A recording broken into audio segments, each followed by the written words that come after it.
তুই এত আরে যা বলছি হ্যাঁ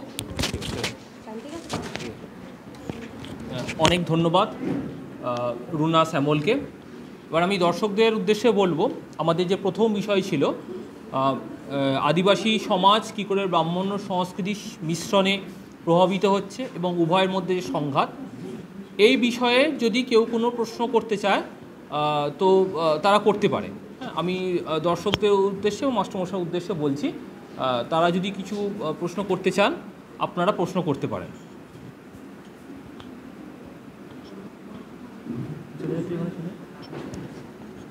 হ্যাঁ বলো।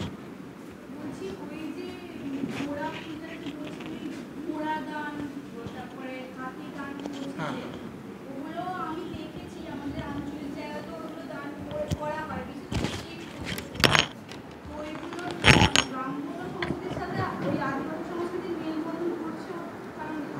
আমি এখানে একটা জিনিস বলি, সেটা হচ্ছে আমার মনে খুব প্রশ্ন জেগেছিল যে ঘোড়া এবং হাতি কেন দেওয়া হচ্ছে। হাতির ব্যাখ্যাটা আমি একটা প্রাকৃতিক ব্যাখ্যা খুঁজে পাবো যে জঙ্গলমহলে হাতি আছে, হাতি আমি ভয় পাই, হাতি এসে ধান নষ্ট করে দেয়, বাড়ি নষ্ট করে দেয়, অতএব এটাই তো ধর্মের ইতিহাস, যাকে আমরা ভয় পেয়েছি তাকে আমরা পুজো করেছি, বাজ পড়েছে ভয় পড়েছে বজ্র দেবতার পুজো করেছি, হাতিকে আমি ভয় পাচ্ছি পুজো করছি, ঘোড়াকে কেন আমি পুজো করব?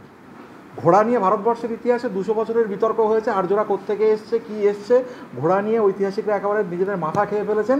200 বছর পরে এসে দেখা গেছে যে আর্য শব্দটার কার্যত অস্তিত্ব নিয়ে এখন প্রশ্ন উঠে গেছে। সেখানে জঙ্গলমহলে যারা আছেন তারা কেন ঘোড়ার পূজার্চনা করছেন, ঘোড়া কেন?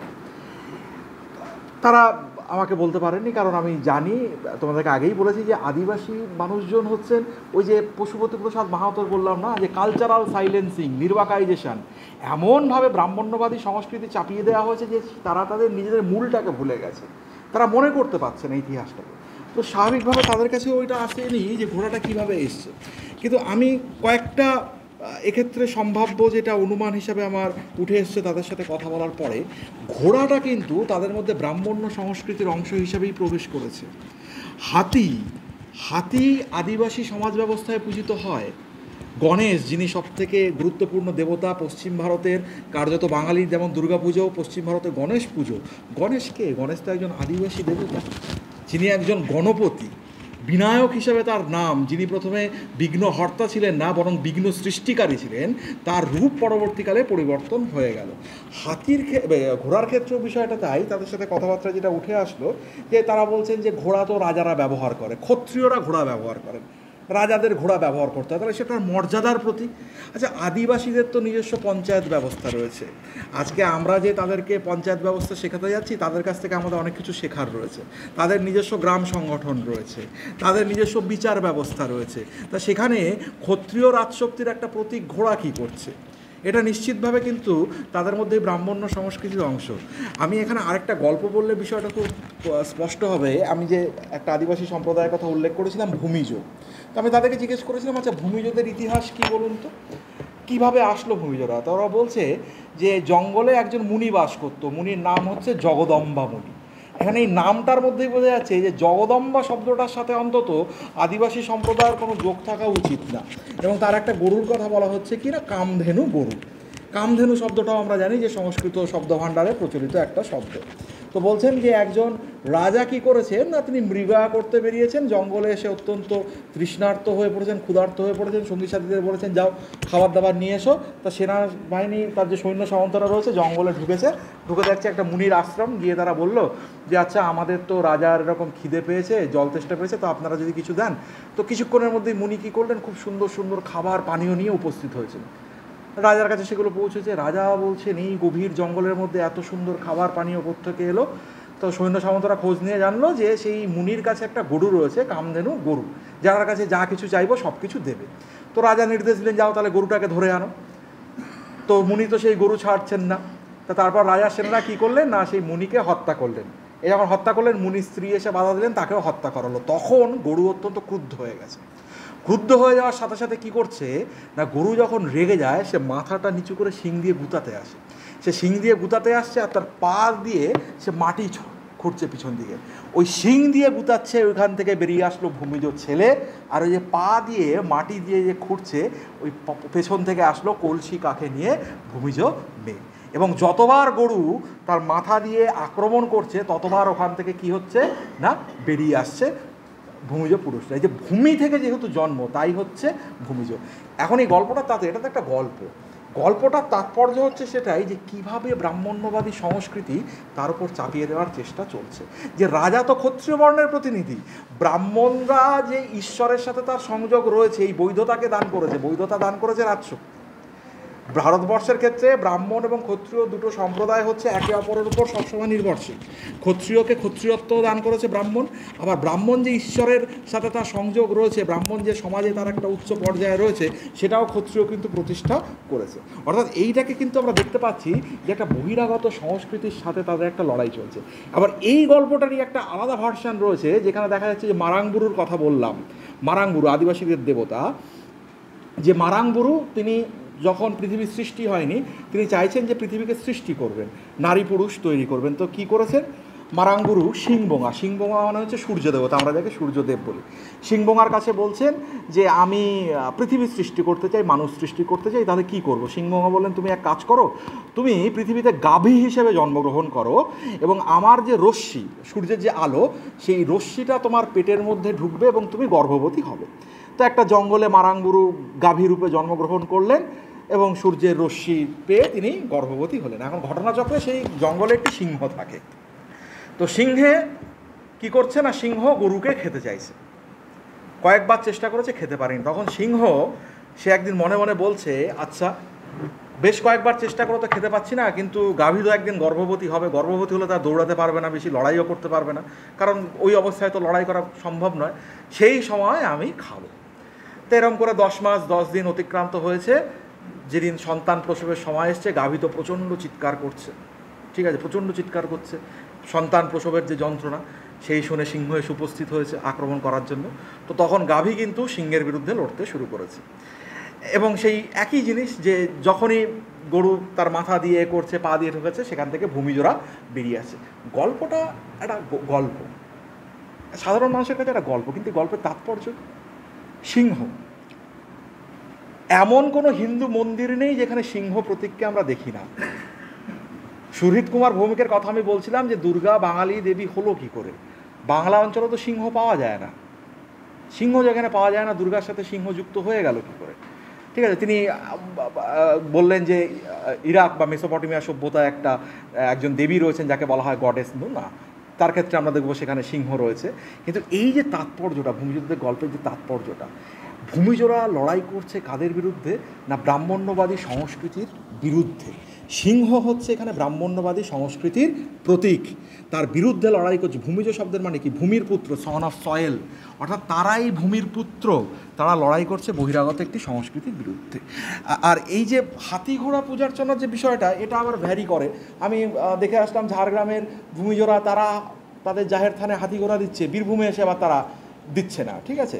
তো ঘোড়াটাকে কিন্তু সম্পূর্ণভাবে ব্রাহ্মণ্য সংস্কৃতির অংশ হিসেবে আমরা বলতে পারি। দেখো, মানুষের যে ধর্মাচরণ তার উপর প্রকৃতির একটা প্রভাব রয়েছে, জিওগ্রাফিক্যাল লোকেশনের প্রভাব থাকে।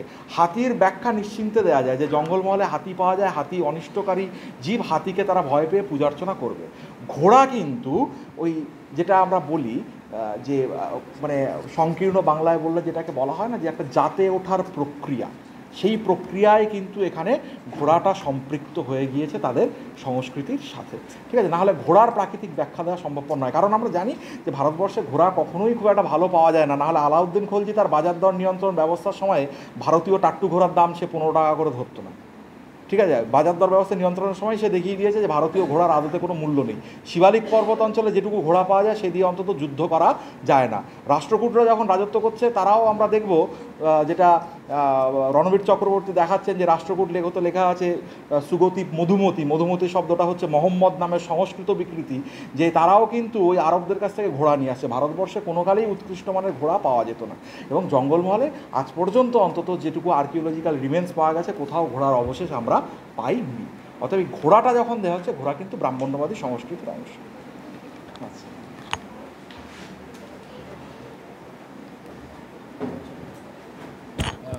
অনেক ধন্যবাদ সায়ন দেবনাথকে। তো ঘোড়া নিয়ে অনেক কিছুই বললো, যে ঘোড়ার সঙ্গে একটা আদিবাসী সভ্যতা হয়তো একটা মিল থাকলেও থাকতে পারে। তো আমি ওকে জাস্ট একটুখানি আমার মনে হয়, আমি ভুলও হতে পারে, যে আদি মধ্যযুগে কিন্তু একটা বাংলার সঙ্গে কিন্তু একটা চীন দেশের একটা ঘোড়ার সম্পর্ক কিন্তু হচ্ছে। হয়তো এই বিষয়ে আরও গবেষণার আমাদের প্রয়োজন আছে। যাক, আমি এবারে অন্য কাউকে বলবো যে যদি কোনো প্রশ্ন থাকে তো সে করতে পারে। একটা প্রশ্নের উত্তর আমি অনেকটা পেয়ে গেছি। প্রথমটা নিয়ে আলোচনা হয়েছিল, আমার প্রথম একটা প্রশ্ন ছিল যে আদিবাসী প্রজাতিতে যে আত্মীকরণের যে প্রক্রিয়াটা চলছে, মানে ব্রাহ্মণিকাল যে ট্র্যাডিশন, এবং সেটা কি ব্রাহ্মণ্যবাদী সমাজকেও অনেকটা বেশি প্রভাবিত করেছিল? মানে আদিবাসীদের তো প্রভাবিতটা করেছিল আমরা দেখতে পাচ্ছি, তা মানে কম বেশি সেটা হতে পারে, অনেকটা আমি পেলাম। আর আমার দ্বিতীয় যেটা প্রশ্ন সেটা হচ্ছে একটু অন্য ধরনের প্রশ্ন, যদি একটা আলোচনার অংশ নয়, এটা আমার জানার জন্যই জিজ্ঞাসা করছি। আমাদের যে বিশেষ করে যে লৌকিক ধর্ম, সেটা হিন্দু হোক, সেটা মুসলিম হোক, বা ব্রাহ্মণ্যবাদীদের মানে ব্রাহ্মণ্যবাদী যে ট্র্যাডিশনটা, এটা বাংলার ক্ষেত্রে বা পূর্ববঙ্গের ক্ষেত্রে অনেকটা মানে সিওমান হয়ে গিয়েছে, যার জন্য এখানে আমরা দেখতে পাবো যে অনেক বেশি সংখ্যক যে ইসলামে যে ট্রান্সফার প্রক্রিয়াটা, এবং রিচার্ড এমিটনের উনি আমার একটা সোর্সে দেখাচ্ছেন, যেটা আমরা লেখার মধ্যে আমরা পাচ্ছি, যে গঙ্গা নদীর গতিপথ যেখানে যেখানে বিকেছে, বিশেষ করে 16 শতকের মধ্যে আমরা দেখতে পাচ্ছি, মানে গঙ্গা নদী তার গতিপথ পরিবর্তন করছে, সেখানেও কিন্তু ইসলাম অনেকটা বেশি বিস্তার লাভ করেছিল। আমার জাস্ট মানে এটাই জানা যে এই যে আদিবাসীরা, বিশেষ করে যারা আমরা দেখতে পাচ্ছি যে ব্রাহ্মণের অংশ নয়, তারা একটা প্রান্তীয় একটা জাতি বা উপজাতি হিসেবে আমাদের দেখতে পাচ্ছি, তারা কি তাদের মধ্যে ইসলামের প্রভাবটা বা ইসলামের আত্মীকরণের প্রভাবটা কতটা, মানে যদি আচ্ছা, আমি প্রথম প্রশ্নের উত্তরটা বলি। আমাকে অনন্ত স্যার যেটা বললেন যে আদিবাসীরা যেমন ব্রাহ্মণ্যবাদী সংস্কৃতির দ্বারা প্রভাবিত হয়েছে, ব্রাহ্মণরা হয়েছে কিনা? হয়েছে, কারণ ট্রাইবালাইজেশন বলেই একটা শব্দ রয়েছে এবং তার প্রমাণও রয়েছে। আমি যখন আদিবাসী গ্রামগুলো ভিজিট করেছি, প্রমাণ রয়েছে। জাহের থানে আদিবাসীরা যেমন গিয়ে পুজো দিচ্ছে, সেরকম একইভাবে হিন্দু সমাজের মানুষজন তারাও গিয়ে জাহের থানে পুজো দিচ্ছে, এ প্রমাণও রয়েছে। জাহের থান কিন্তু সবার কাছেই আমরা দেখব যে সেটা হচ্ছে কি না, সেটা হচ্ছে একটা শ্রদ্ধার জায়গা। আরও একটা বিষয় রয়েছে যে খুব ইন্টারেস্টিং একটা বিষয়, যে এই যে সুরহিত কুমার ভৌমিক তিনি বলছেন যে এই যে সিঁদুরদান প্রক্রিয়া, যেটা আমাদের বিয়ের সময় হয়, সিঁদুরদান প্রক্রিয়াটাকেও খুব সম্ভবত আমরা আদিবাসীদের থেকেই নিয়ে এসেছি। কারণ ভূমিজদের মধ্যে একটা প্রক্রিয়া আছে, ভূমিজরা এখন তারা সিঁদুর দান করছে, কিন্তু আগে তারা সিঁদুর দান করতো না। আগে যেটা হতো বিয়ের সময়, যেটা একটা তীরের ফলা দিয়ে মেয়ের মাথায় এরকমভাবে একটা চিহ্ন করে দিত, যেটা থেকে রক্ত বেরোতো। ঠিক আছে, এই চিহ্নটা কিন্তু সবসময় থাকতো, যেটা একটা উল্কির মতো। ঠিক আছে, এবং কুণাল চক্রবর্তী তিনি যখন দ্য রিলিজিয়াস প্রসেস যে বইটা লিখলেন, তিনি এখানে দেখাচ্ছেন যে উপপুরাণের উপর ভিত্তি করে কিভাবে বাংলার সংস্কৃতির নির্মাণ হলো, সেখানেও তিনি দেখাচ্ছেন এই যে বাঙালি জীবনের এই যে সন্ধেবেলা যেটা আমরা ধূপ ধুনো দিই, তুলসী তলায় যে জলবাতি দিই, এর মধ্যেও আদিবাসী সংস্কৃতি রয়েছে। কিন্তু সমস্যাটা কোথায়? দুটো শব্দ রয়েছে। ওই যে অ্যাসিমিলেশন বলে একটা শব্দ আমি ব্যবহার করেছিলাম ভেরিয়ার এলুইনের। ভেরিয়ার এলুইন বলছেন সে no to assimilation but yes to integration. Assimilation হলে সমস্যা কী হয়? অ্যাসিমিলেশন হলে সমস্যা হচ্ছে যে মাইনরিটি কালচার যেটা রয়েছে, সংখ্যালঘু সংস্কৃতি যেটা রয়েছে, সেটা রূপ পরিবর্তন হয়ে কি হবে না, যেটা হচ্ছে মেজরিটি যে গ্রুপ তাদের কালচারের মধ্যে সম্পূর্ণভাবে মিশে যাবে। অ্যাসিমিলেশনের হচ্ছে এটা সমস্যার জায়গা। ইন্টিগ্রেশন হলে কি হবে না, ইন্টিগ্রেশন হলে যখন কোনো দুটো সংস্কৃতি একটা সংহতিকরণ হবে, সে কিন্তু মেজরিটির যে কালচার সেখান থেকেও উপাদান নেবে, মাইনরিটি যে কালচার সেখান থেকেও কিন্তু উপাদান নেবে। নিশ্চিতভাবে তাই বলবো, ব্রাহ্মণাইজেশন যেমন হয়েছে, ট্রাইবালাইজেশনও হয়েছে, কিন্তু সমস্যা হচ্ছে ট্রাইবালাইজেশনের উপাদানগুলোকে আমরা চিনতে পারি না। ঠিক আছে, ব্রাহ্মণ্যবাদী সংস্কৃতি এতটা শক্তিশালী হয়ে গেছে যে ট্রাইবালাইজেশন উপাদানে চিনতে পারছে না। দ্বিতীয় প্রশ্ন যেটা বললো যে আদিবাসীদের মধ্যে মুসলিম ইসলামের প্রভাব আছে কিনা, বাংলার একটা মাত্র আদিবাসী সম্প্রদায়ের মধ্যে ইসলামের প্রভাব রয়েছে, সেটা হচ্ছে খেরিয়ারা। ঠিক আছে, খেরিয়াদের মধ্যে। তার কারণ অধিকাংশ আদিবাসী গোষ্ঠীকেই ব্রাহ্মণ্যবাদ মেনে নিয়েছে, অসুবিধা হয়নি। খেরিয়াদের ক্ষেত্রে যে সমস্যাটা হয়েছে, খেরিয়ারা হচ্ছে গোমাংস ভক্ষণ করতো। ঠিক আছে, গরুর মাংস তারা ভক্ষণ করতো, যে কারণে আর ব্রাহ্মণ্যবাদী সংস্কৃতি কিন্তু সেভাবে আর তাদেরকে নেয়নি। আমরা যদি নন্দীগ্রামে যাই, মেদিনীপুর এলাকাতে আমরা যাই, আমরা কিন্তু দেখব যে তারা ধর্মসূত্রে তারা ইসলাম ধর্মাবলম্বী, তারা মুসলিম, নামাজ রোজা সমস্ত কিছু পালন করেন, কিন্তু তারা হচ্ছেন খেড়িয়া জাতির মানুষ।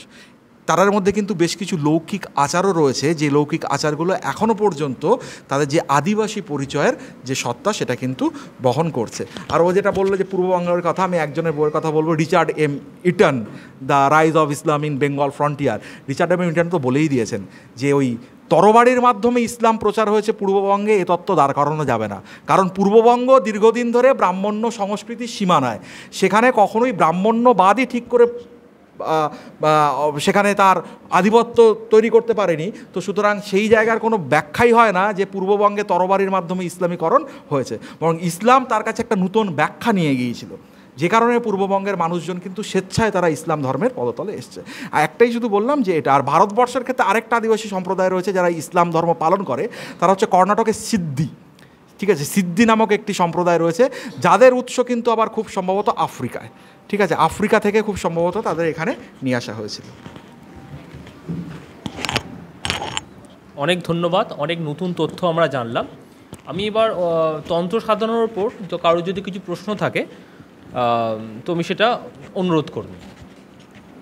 কেউ যদি কিছু বলো, যে তন্ত্র সাধনার সংক্রান্ত যদি কিছু কেউ প্রশ্ন বলো।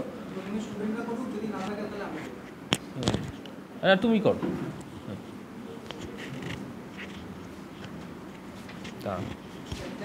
আমার যেটা মূল বক্তব্য সেটা হচ্ছে, আমরা ইউরোপের পেপারটা মূলত পড়াতে গেলেই তন্ত্রের ব্যাপারটা আলোচনার মধ্যে আসে। ঠিক আছে, এবার ওইটা পড়াতে গেলে দেখেছি যে পেগান ধর্ম, যে ইউরোপে বিশেষ করে আফ্রিকার কিছু কিছু অঞ্চলের মধ্যে একটা উপাসনার একটা জায়গা ছিল।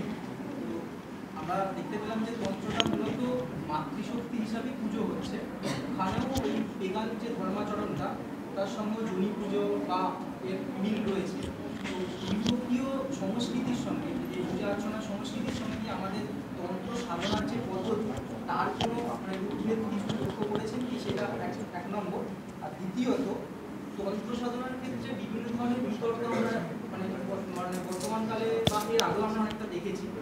আমার মূল প্রশ্নটা হচ্ছে, তন্ত্র যেভাবে আমরা বর্তমানকালে গ্রহণ করি, ঠিক আছে, মানে বর্তমান আমাদের ভদ্র সমাজে যেরকমভাবে ইন্টারপ্রিটেশন করা হয় তন্ত্রটাকে, সেই তন্ত্রটাকে এরকমভাবে ইন্টারপ্রিটেশন করার এই একটা মাত্র কারণ হতে পারে যেহেতু এটা পুরুষতান্ত্রিকতার অংশ নয়। কারণ এখনো পর্যন্ত আমরা যে সোসাইটিতে বাস করি সেখানে বলতে কোনো দ্বিধা নেই যে একটা পুরুষতান্ত্রিকতার প্রভাব রয়েছে, সেটা সাংসারিক জীবন থেকে শুরু করে এমনি বিভিন্ন প্রাতিষ্ঠানিক দিকেও কিন্তু আমরা লক্ষ্য করি। তো সেখানে তার জন্য কি তন্ত্রের একটা এরকম মানে কনফ্লিক্ট তৈরি হয়েছে বা জনমানুষের একটা দেখা যাচ্ছে? প্রথম প্রশ্নের আমি উত্তর দেওয়ার চেষ্টা করছি, জানি না কতটা পৌঁছতে পারবো। প্রথম কথা হচ্ছে যে আমি যেটা আলোচনার মধ্যে বলেছিলাম, বাংলাকে কেন্দ্র করেই আলোচনাটা করেছিলাম। আর তুমি যেটা, আমি তুমি বলেই সম্বোধন করছি। তো না, আপনি ভাবেন, যাই হোক। তো আপনি যেটা প্রশ্ন করলেন সেটা হলো, এক তো আমি বললাম যে বাংলার ক্ষেত্রে জনি পুজো বিশ্বের নানান জায়গায় নানানভাবে সেটার আমরা পরিকাঠামো দেখতে পাই এবং সেটার উপস্থিতিও আমরা দেখতে পাই। বাংলার ক্ষেত্রে তন্ত্র যেটা হয়েছিল সেটা হলো তাত্ত্বিকগত দিকভাবে সেটার একটা পরিপূর্ণ রূপ ধারণ করেছিল, যেটা অন্য ক্ষেত্রে বা অন্য জায়গায় কিন্তু দেখতে পাই না। জনি পুজো কিন্তু নানান জায়গায় নানানভাবে লক্ষ্য করা যায়, কিন্তু তার মানে এই নয় যে ওটা তন্ত্রেরই অংশ। হ্যাঁ, এটা একটা পার্থক্য আমি ছোট করে বলার চেষ্টা করলাম। আর দ্বিতীয় যে প্রশ্নটা আপনি করলেন সেটা হলো যে পিতৃতান্ত্রিক প্রভাবের ফলেই কি তাহলে তন্ত্রের এই যে ভুল ব্যাখ্যা বা বিচ্যুতি ঘটেছে? হ্যাঁ হ্যাঁ হ্যাঁ হ্যাঁ হ্যাঁ না, সেটা যে শুধুমাত্র মাতৃতান্ত্রিক, কারণ এখানে কিন্তু পুরুষেরও অংশগ্রহণ আছে এবং আজও যদি বর্তমানকালেও যদি আপনি দেখেন তাহলে কিন্তু তন্ত্রে পুরুষেরও অংশগ্রহণ আছে এবং সেখানে অনেকেই অনেকভাবে বলছেন যে তারা যারা এখন তন্ত্রচর্চা করছেন মহিলারা, তাদের কি কি সমস্যার কারণ হচ্ছে। সেটা যে শুধুমাত্র পুরুষতান্ত্রিক ক্ষেত্র জায়গা থেকে পুরুষতান্ত্রিক বিষয় থেকে ব্যাখ্যা করা যাবে তাও নয়, কিছুটা অংশ হলেও হতে পারে। কারণ একটা বিস্তারিত বিষয়কে ছাপিয়ে একটা ছোট বিষয়কে তুলে ধরাটা খুবই কঠিন কাজ। আর দ্বিতীয় কথা হচ্ছে যে তন্ত্রে নারীর জায়গাটা থেকে যদি দেখা যায় তাহলে দেখা যাবে যে মানে এতটাই বিষয়টাকে মানে এর যে প্রামাণ্যতা মানে গ্রন্থের যে বিশ্লেষণটা সেটা তো অবশ্যই কঠিন এবং সেইটা ঠিকঠাক, কারণ আমরা একটা বিষয়কে জানছি সেইটা যেটা যে পদ্ধতিতে লেখা হয়েছে সেই লেখাটা যদি আমরা ঠিকভাবে উপস্থাপন না করতে পারি তাহলে তার বিশ্লেষণটার মাত্রা না অন্যদিকে মানে বয়ে চলে। যে কারণে আমরা এই বিকৃতিগুলো হয়তো দেখতে পাচ্ছি। সেটা আমার গবেষক হিসেবে মনে হচ্ছে, এখনও প্রাথমিক পর্যায়ে আমি রয়েছি। তবে এর নানান উত্তর হতে পারে, সেটার একটা দীর্ঘ আলোচনা। কারণ আপনি যে প্রশ্নটা করলেন খুবই গুরুত্বপূর্ণ, কিন্তু সেইটার উত্তরটা এই একটা কথায় বা দুটো কথায় দেওয়া খুবই অসুবিধা। তবে আমি চেষ্টা করব পরে এই বিষয়গুলো নিয়ে আরও বেশি চর্চা করা। তবে আমার এটা মনে হয় যে একটা কারণ তো হতেই পারে, অন্যগুলোর কারণ তো অন্য কিছুকে খুঁজতে হবে আমাদের আর কি। Thank you. আর কারো কিছু জানার বা প্রশ্ন থাকলে আপনারা করতে পারেন। হ্যাঁ ম্যাম, স্যার আমি ছাত্রী। মন্ত্র হচ্ছে তন্ত্রেরই একটি অংশ। তন্ত্র, জপ এগুলো ওটার সাথেই যুক্ত আর কি। এবার পার্থক্য হচ্ছে তন্ত্রের ক্ষেত্রে যেরকম নানান মন্ত্র আমরা ওটাকে জপ করতে পারি, আর এই মন্ত্র বিষয়টা এখনও যে খুব গভীরভাবে আমি পড়াশুনো করেছি তাও নয়। এখনও আমার যেহেতু কাজটা সবেমাত্র শুরু করেছি, তো সেই বিষয়গুলোর মধ্যে দিয়ে আমি যাচ্ছি। আপনার এই প্রশ্নটিকে আমি পরবর্তীকালে ভালো করে দেখার চেষ্টা করি।